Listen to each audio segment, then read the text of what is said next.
We know that kids move more when they're outdoors, so they're more physically active, they're less sedentary. They're engaging in activities that they're figuring out what they want to do and how they want to do it. They don't have an adult telling them what to do. And so that's really good for building cognitive, executive functioning skills and keeping their attention on a task.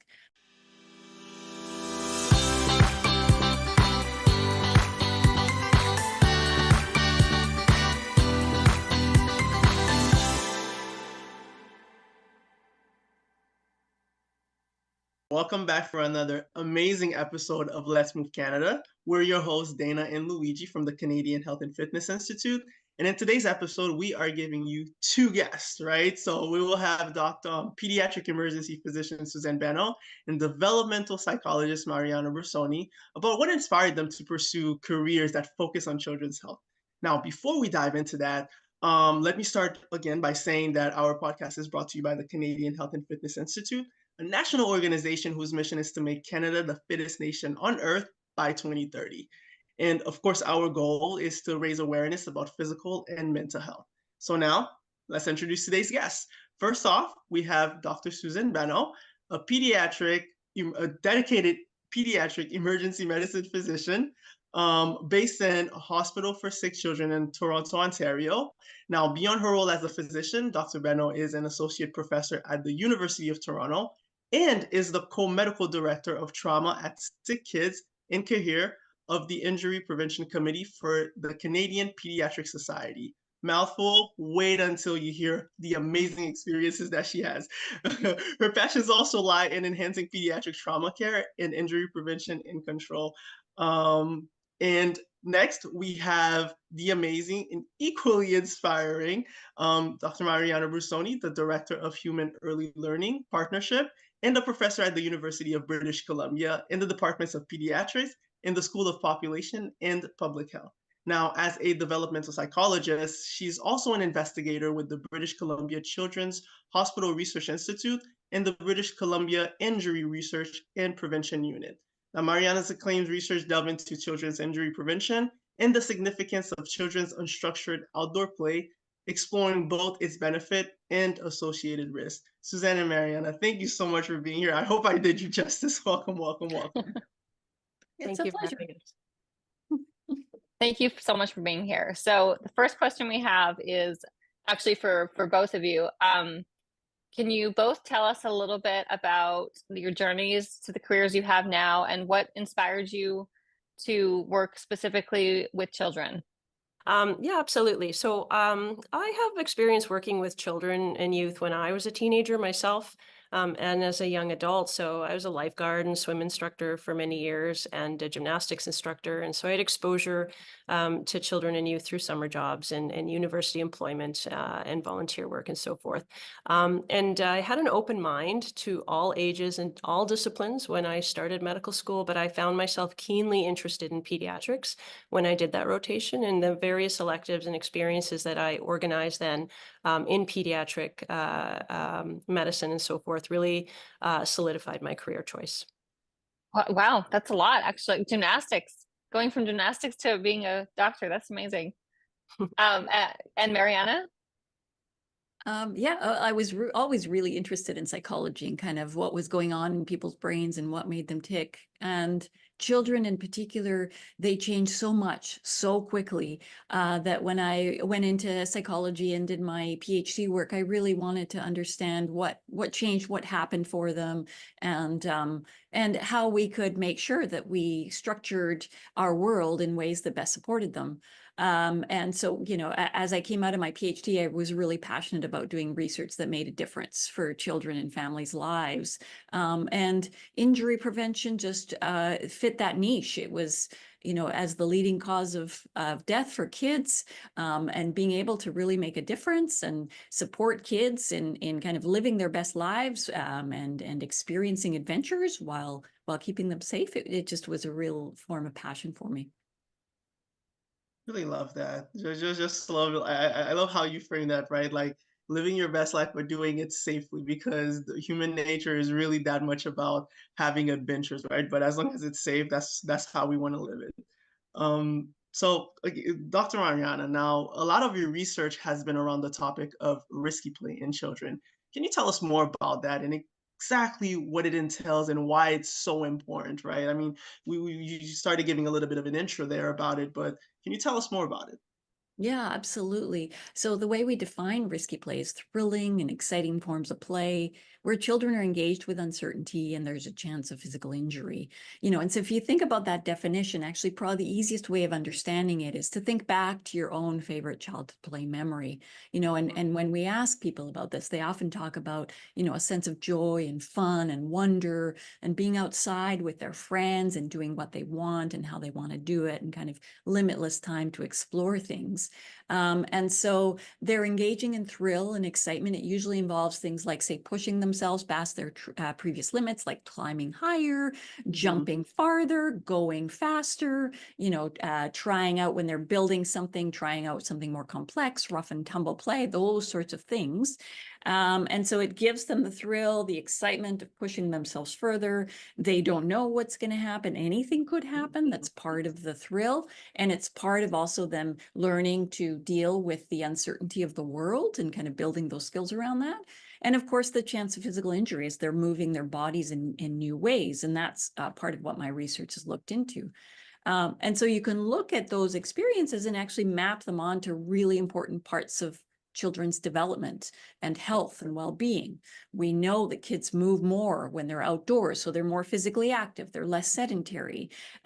They're engaging in activities that they're figuring out what they want to do and how they want to do it. They don't have an adult telling them what to do. And so that's really good for building cognitive, executive functioning skills and keeping their attention on a task.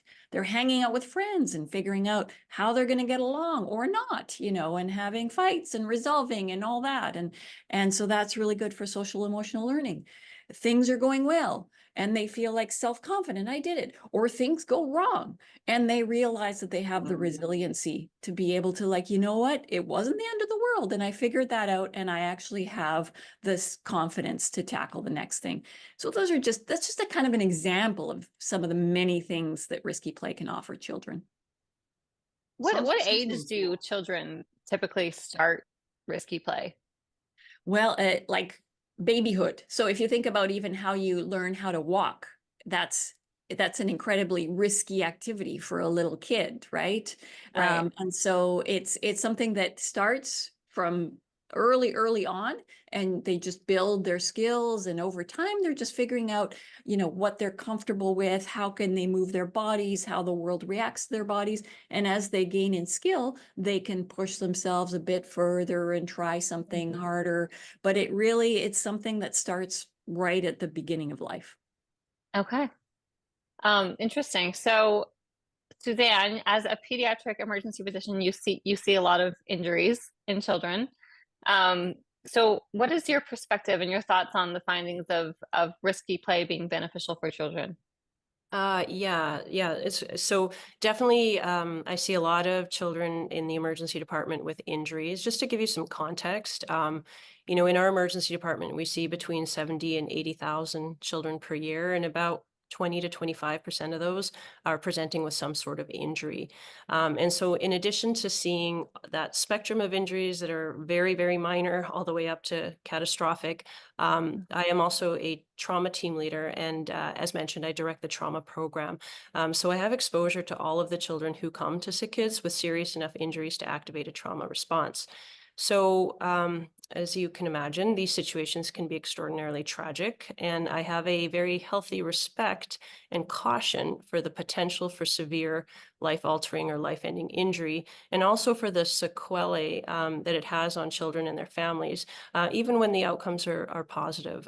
So that's in fact a huge motivator for me to work in injury prevention and to prevent these events from happening in the first place. So with that being said, in terms of that background of what I see all the time, I love Dr. Brussoni's work. I think this is so important, and I really believe there has to be a balance between the anticipatory guidance that we provide to prevent serious injury versus all injury, and how that intersects with our guidance towards play and the critical beneficial effect that outdoor active play or risky play has on child development. I like really that it's very clearly defined, actually, that there is that specific definition for what is risky play, what it's not, and the guidance around differentiating hazards from risks, and the strategies about how to balance play that leads to optimal development with the potential risk of injury. And the conversation was really started with the excellent research and advocacy done by child psychologists like Mariana. And as pediatricians, we have a responsibility in being informed about this body of work and translating that knowledge to our patients, to our colleagues. And our recent position statement from the Canadian Pediatric Society on risky play is really an endorsement of how important this issue is. It's also a very firm statement with respect to what risky play is not. And the recommendations are clear about eliminating hazards, not throwing out proven evidence-based prevention strategies like safety restraints, bicycle helmets, and so forth. And we know that, the majority of severe injury in children occurs in situations where there are hazards or, in the setting of traffic, for example. And that's what's so compelling about Dr. Brussoni's work is that we may, as a society, have been inadvertently depriving children of these necessary play experiences, thinking we're protecting them, but actually that type of play isn't on a population level the reason that we're seeing children and youth in the ED with the severe injuries that have long-term consequences. Wow, that's interesting. So you're saying that the actual risky play isn't really what's ending the children up in the emergency. It's more like where, hazards around them, like playing in traffic or not wearing a helmet or not using restraints, things like that. But the activity itself is healthy, really. Yeah, exactly. And, Mariana can expand on this further in terms of the research that she's done, but that type of play isn't, the risks or the injury rates that are associated with risky play are actually lower than injury rates that we see with organized sports, and certainly significantly lower than the type of injury patterns and rates that we're seeing with motor vehicle related injuries and various other, significant mechanisms. So you could say maybe it's more dangerous just, being in a car or something than playing sports. I think 100%. Yeah. It's funny because I feel like I'm going to be this, like, I'm going to try not to be a helicopter parent, you know what I mean? But it'll totally freak me out if I have, kids that are wanting to go dirt biking and wanting to go, and of course I'll let them do it. But I can totally see where that fear comes from. Which is kind of crazy because when I was a kid, I was like that. I was a snowboarder. I always, wanted to do the jumps, and I was water skiing, and I was doing all of these mountain biking and everything. And my mom just never, she would just stay home because she didn't want to see that. But I can totally understand. But when you're breaking it down and saying it's really not rational to think that way, right? It's like it's rational to be more afraid of your kids getting in the car and driving than it is for them to go mountain biking or something like that. So that's a good thing to think about. All of this, it makes me think a lot about. I don't know if there's a relation to it, but I remember being in school. So I studied exercise and health science in undergrad, and at some point I remember Piaget's different stages of development. I wonder if it's more emotional, or is there a connection between the work that you do, Anna, in Piaget's stages of development for children? Yeah, absolutely. I mean, if you think about development, and you think back to your own developmental journey, the amount of risks that you had to take, both emotionally and physically, in order to kind of go through your developmental stages, we don't think about that, right? But it actually is. It's a very risky proposition to develop as a child. So I gave the example of walking earlier, and how, that for a child to kind of let themselves go and get a teeter on and try it out and know that they're probably going to fall down and hit their heads and all of that kind of stuff, but that's just part of life. And we accept that kids have to do that. And we also accept that they have to take emotional risks, like, you know, reaching out to a new person to become a friend, or, you know, trying something new in school or whatever, you know, and those just have to be part of life. And what we've done over time is we've tried to eliminate those, in, you know, in good conscience, trying to keep what we thought were keeping kids safe, when in fact we've eliminated really critical opportunities for them to develop fundamental skills to keep them, so that they actually, when they're adults, are actually capable of taking on the risks, the uncertainty, the challenge of the world, and be able to make, you know, their own risk benefit assessments, the risk decision makings around different situations, to make decisions that are actually in line with what they need, with their values, and so on, you know, without feeling too afraid and anxious and worried that they're going to, say, make a mistake or get Right. something wrong, or, you know. And so we really, we as children and as adults need to be comfortable with risk, because our life is inherently risky. Right. What would you say were would be the consequences for children that do not engage in risky play? We have more and more research around that, to be honest, and a lot of it at this point is retrospective. So looking back, of people reflecting on the kind of experiences in parenting they had. So if you think about, so there's really new interesting research from psychologists in the UK, Helen Dodd and Kate Lester, who are looking at, so they actually treat anxiety disorders in kids. And one of the kind of the common cognitive distortions in anxiety disorders is, like, if you have an ambiguous situation, that you're more likely to see it as threatening or harmful, right? Whereas, you know, if you have experience, so, you know, I mentioned right off the top, the definition for risky play was a feeling of thrill and excitement, right? So that the way that feels in your body is actually the same as when you experience a danger or a hazard. It's activating the same parts of your body. And so it's your mind that's deciding that that's, like, dangerous, stay away, or that's a thrill and excitement, right? And so Right. when you have kids with anxiety, they're more likely to move towards the danger, hazard, stay away, stop, and they're going to withdraw themselves from the situation, right? Right. And so in situations like play, which really, as we talked about, you know, the injury rates are quite low. They're really relatively safe situations. They're really good situations to be able to explore these things. It gives kids the opportunity to have these really strong emotions, their bodies activated with the, you know, with these strong emotions, and be able to be more likely to move towards the, I can handle this, and this is thrilling and exciting, versus this is dangerous and hazardous and I should stay away. And so we find that kids, there is an increase in mental health conditions, an increase in anxiety disorders, and with kids, you know, not being able to handle those things, or, you know, are having very protective situations and then going off to university and not having the risk management skills to be able to make decisions in situations that are much higher risk, you know, like sexual health, like, you know, alcohol and drugs, or those sorts of getting into cars and doing dangerous driving. Those are much more risky situations. And we want to make sure that kids have those skills in hand before they get to those places.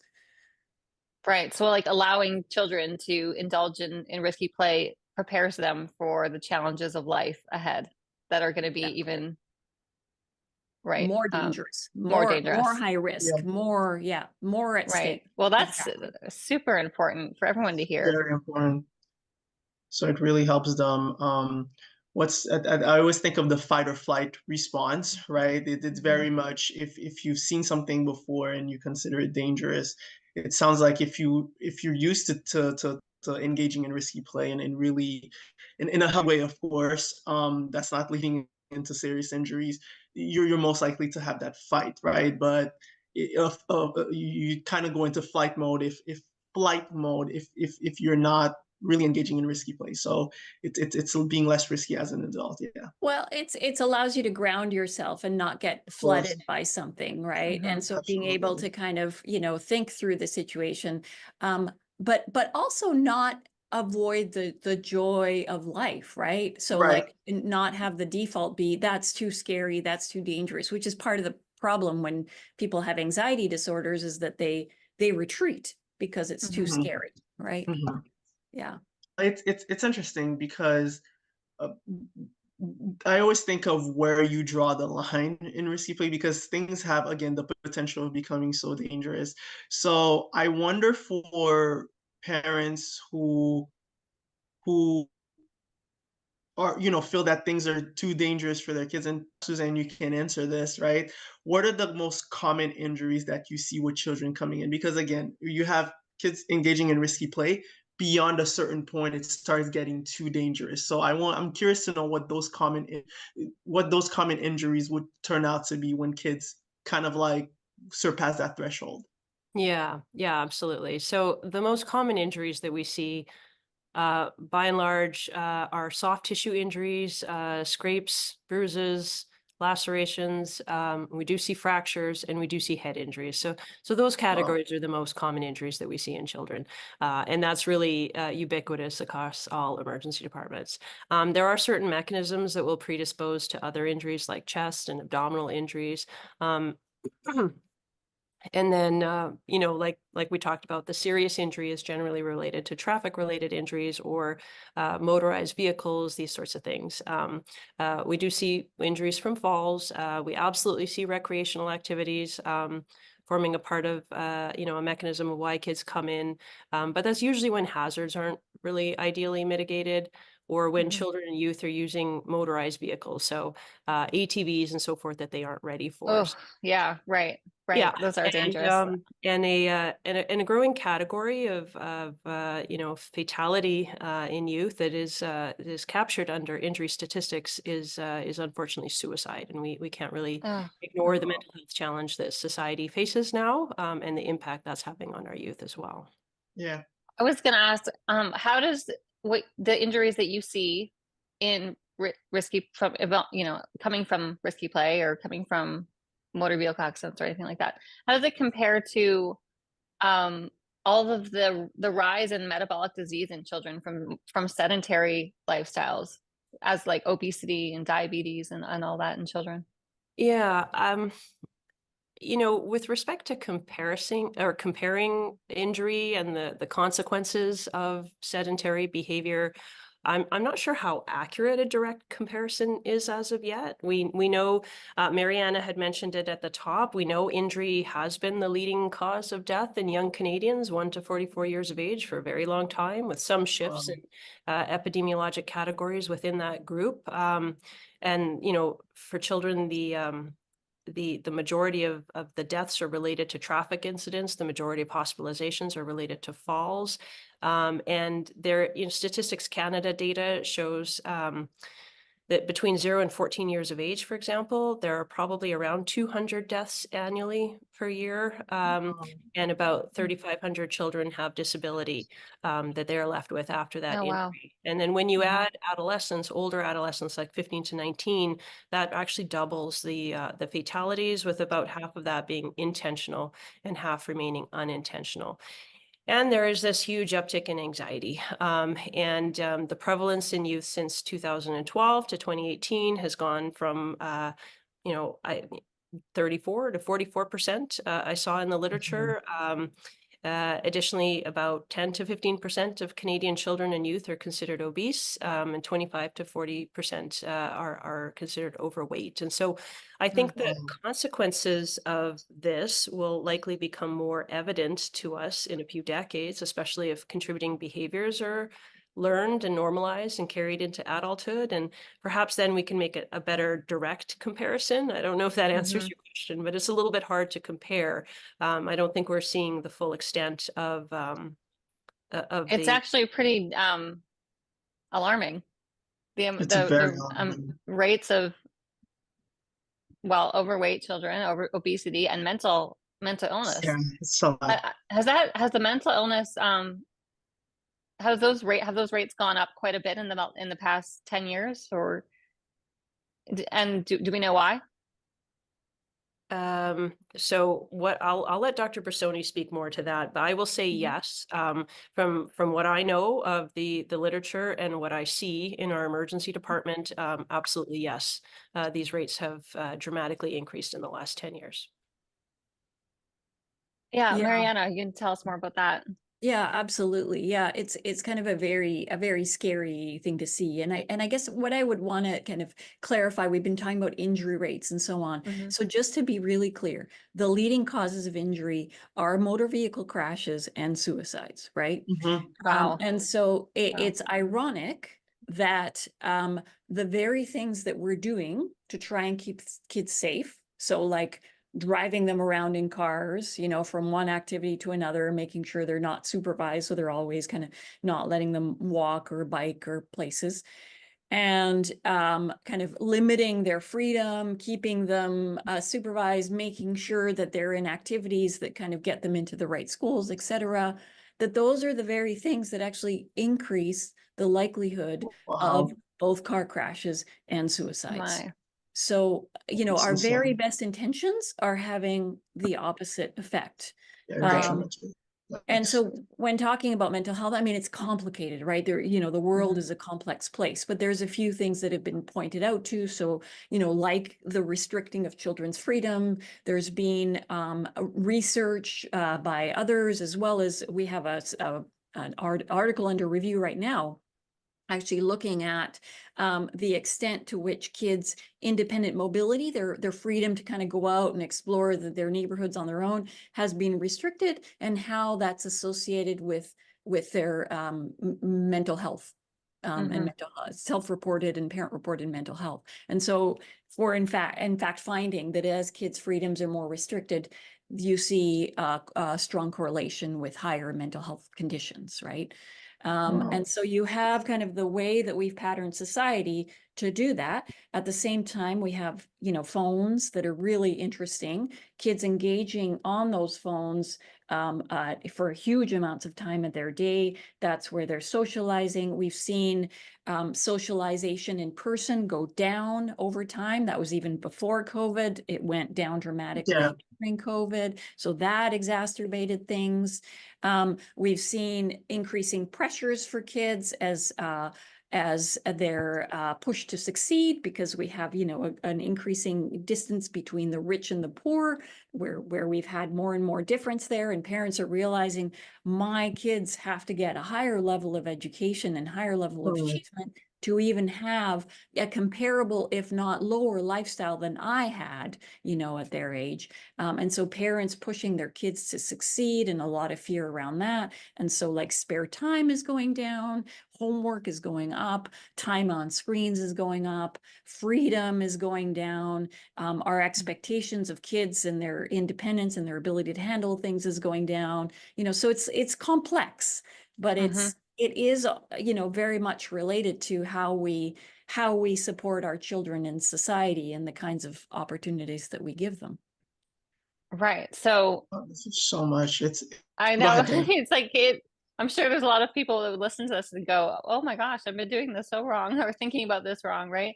Um, so the more restrictions, the more safetyism, the more you know trying to keep everything safe, you might actually be contributing to some mental illness or right Having the in inverse effect. that direction, right? Trajectory. And the more freedom to explore, the more freedom letting your children, they're going to maybe hurt themselves, they're going to fall down, but they're going to be better off for it in the future. Yeah, and So, so, and I mean, it's not a simple thing either, right? Like it's, you know, life is complex, but what we Mhm. want really is to put the power back in the hands of children and families, right? Mhm. So for parents to actually trust themselves, they get a lot of kind of information around what it means to be a good parent. You know, and a Mhm. lot of that is that they, you know, their kid is safe, that they're supervised, that they're succeeding, that they're doing this, that they're doing that, then they're doing the other. But when we talk to parents, we're like, we really want to strip all that away. And it's like, what do you want the most for your child? What are your deepest values in terms of what you want the most for your child? And often parents talk about, they want them to be resilient, they want them to be independent, they want them to be happy and content and those kinds of things. And so if you focus on those kinds of things, then what are the kinds of experiences that you want your child to have to support that? Are they getting those kinds of experiences? And we asked them to think about, like you had done, Dana, around, your childhood memory and all of the things that you used to do.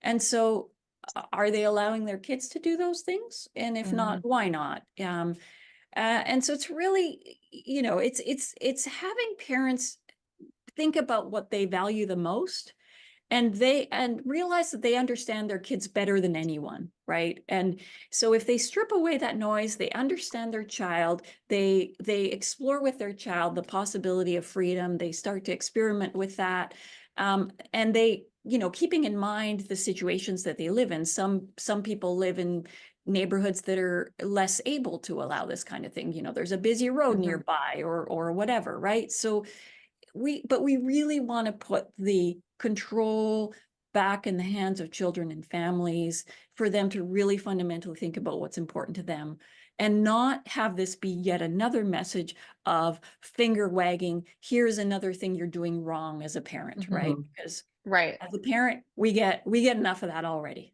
And there's also one good thing that might put parents a little bit more at ease. I think it was a CBC article about your work referring to, I think it was the chances that a child will end up with a serious injury is something like 1 in 14 million. Was that right? That was for kidnapping. Yeah, it's 1 in 14 million. Yeah. Oh, for kidnapping. Okay. For kidnapping. Okay. But we've also looked, like if you look at the statistics across Canada, so there's we have stats from 2007 to 2022 of childhood deaths. And in that entire time span, there's been 2 deaths from falls from play equipment, for example, whereas there's been I like over 2,000 deaths from motor vehicle crashes for kids, right? So, and actually in that whole time span, there's been 0 deaths from falls from trees, for example. Okay.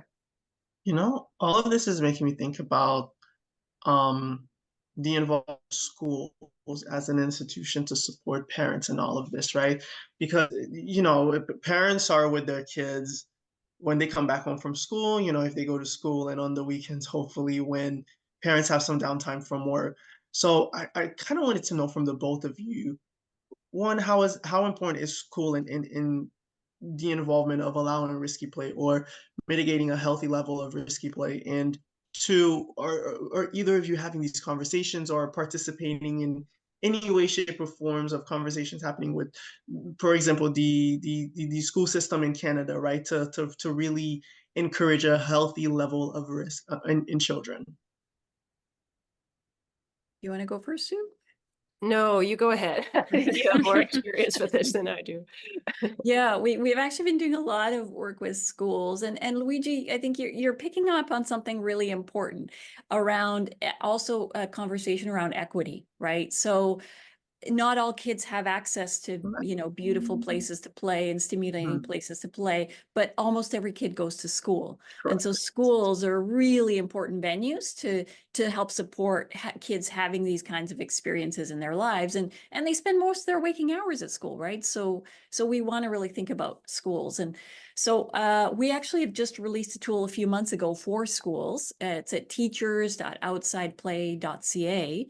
.outsideplay.org. So teachers.outsideplay.org. And it's based on research. One of my PhD students, who's Megan Zenny, she's a teacher, been a teacher, for decades, mostly outdoor based. And so she, over that time, has really learned how to support outdoor learning and risky play in schools. And so she's built a whole practice around helping other teachers. And in her PhD, she worked with other teachers who do this. And they came up with this tool to figure out what do they wish they had known when they were starting out? What were some of their biggest challenges and things like that? So it has a 16 little 90-second, 2-minute videos around the key issues, right? So what is the difference between a risk and hazard? How do you do a risk benefit assessment? How do you deal with urban hazards, rural hazards? How do you make sure the kids have the right gear, even though, like how do you start a lending library so that the poor kids don't have to worry about having the right gear? How do you make learning visible when you're outside? How do you teach math? How do you teach English? Those kinds of things. So it's really digestible, kind of bite-sized, because we've researched what are the challenges here, and here's the solution for them to start moving this along. And now we're just having more and more conversations with schools to help support that learning journey with them. No, that's amazing, because I always think about, it really does take a community to raise a child. And it's really, parents are superheroes. They just do so much, and then there's just no sleep, when the baby's born, and then there's all these things that you have to worry about, and then you think about risk and really bringing them as thriving adults. So any help you can get is always beneficial, right? And if the society is moving together to make this happen, especially through schools, why not? So this sounds like an amazing tool. Again, that is at, what is it, teachers.outsideplay.org. Yeah, teachers.outsideplay.org. Yeah. Amazing. I know, there's a lot to think about. It's good. And everyone who's interested in this topic, please follow Suzanne and Mariana's work. It's really interesting. So the last question we have, we'll start with you, Suzanne, is if you could change one thing related to health and fitness in children in Canada, and you could change anything today, what would it be? Yeah, maybe not so much the fitness. I won't comment on that. I actually, this is just very high level. I wish we could legitimately and proactively prioritize prevention instead of reaction in all aspects of health. I think that would dramatically transform our healthcare needs, our system capabilities, the economic burden that health issues have on our society. It's trite but true. An ounce of prevention is worth a pound of cure. And unfortunately, we know that the cures are not always perfectly complete. And so that aligns for preventing serious injury, and it aligns for preventing all these consequences of a lack of this type of play, increasing sedentary behavior, increasing screen time, all of that stuff. So preventing that will, similarly lead to better health outcomes: physical, mental, social, emotional health. And as Mariana said, that approach really has to be balanced. It has to be equitable, culturally sensitive, and based on evidence-informed strategies. So that's what I would do. I think it's time that we really prioritize prevention. Prevention. Okay, for sure. Great answer. And Mariana, same question to you. Yeah, thanks. I think Suzanne's answer was fantastic. And I guess, specific to this topic, what I would add to that is that I would love to see every child outside playing every day, everywhere, so that it was the norm for children to be on the street no matter where, and that we actually built our cities, our neighborhoods, and the way that we think about how society functions around children in our society, outside as part of it, and playing. Yeah. Outside playing. It's great. Great answer. Love that. So everyone, you heard it here, right? So preventive care, preventive health, as well as outside play are just amazing, especially when we think about risk play for children and really supporting them into developing into functioning adults. Really want to thank both Suzanne and Mariana for being on with us today. Very engaging conversation. A lot of opportunity to ask follow-up questions. I really had to hold back because, whether it's in the research that Mariana is doing or the day-to-day for Suzanne, I'm just so interested. I just have a lot of more questions. But, for anyone else who also has questions, you can always follow both Mariana and Suzanne on X, formerly Twitter, Suzanne at Suzanne Benno, and let's see, Mariana at Brussoni, both of them again on X. And you can also visit the website outsideplay.org, as well as teachers.outsideplay.org, right? Just to get an understanding of new website and all of the work that they're doing, really. So really want to thank the both of you for joining us today. And Just to wrap everything up, just wanted to let everyone know that remind everyone really to not forget to follow us on Let's Move Canada on Instagram for latest updates. And you can also head over to our website, chfi.fit, to learn more about our mission, to know when these episodes are going to keep coming out. Do not hesitate to DM us if you want to see someone on our podcast or if you want to be featured on our podcast. And with this, I leave all of you today in great spirits. Thank you so much for joining. Until next time.